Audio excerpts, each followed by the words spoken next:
ሌላው በእኛ መካከል የሰው ልጅ ሶስት አይነት ነው።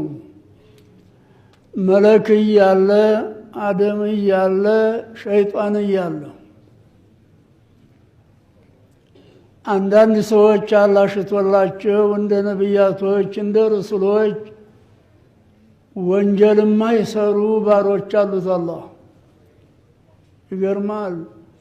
አይናቸው መጥፎ የማያይ፣ ጆሮአቸው ወንጀል የማይሰማ፣ አካላቸው መላሳቸው መጥፎ የማይናገር፣ እግራቸው እጃቸው ስነ ስርዓት አላህ የሰጠላቸው እንደ ሀሉ ባሮች አሉ።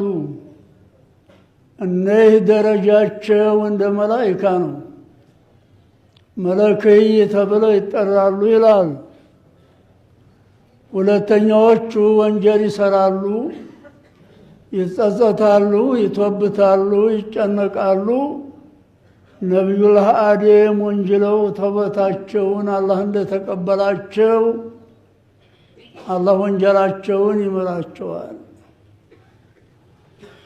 ሶስተኛዎቹ ሸይጣንይ ናቸው። ወለዒያዙ ቢላህ ወንጀል ሰርተው የሰሩ የማይመስላቸው፣ መጥፎ ተናግረው የተናገሩ የማይመስላቸው፣ የሰው ገንዘብ እየወሰዱ የወሰዱ የማይመስላቸው፣ ዝሙት ሰርተው ያጠፉ የማይመስላቸው እንዳሉ አካላቸው በሰው አካል ሆኖ ስራቸው የሸይጣን ስራ የሆኑ ሰዎች አሉ።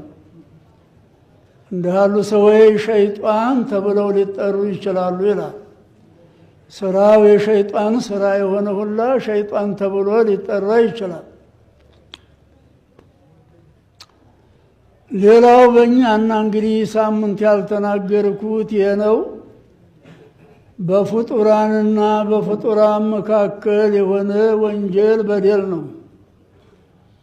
የሰው ገንዘብ ያጠፋል፣ ወይ ያማል፣ ወይ ይሳደባል፣ ወይ ይቀማል፣ ወይ ይሰርቃል፣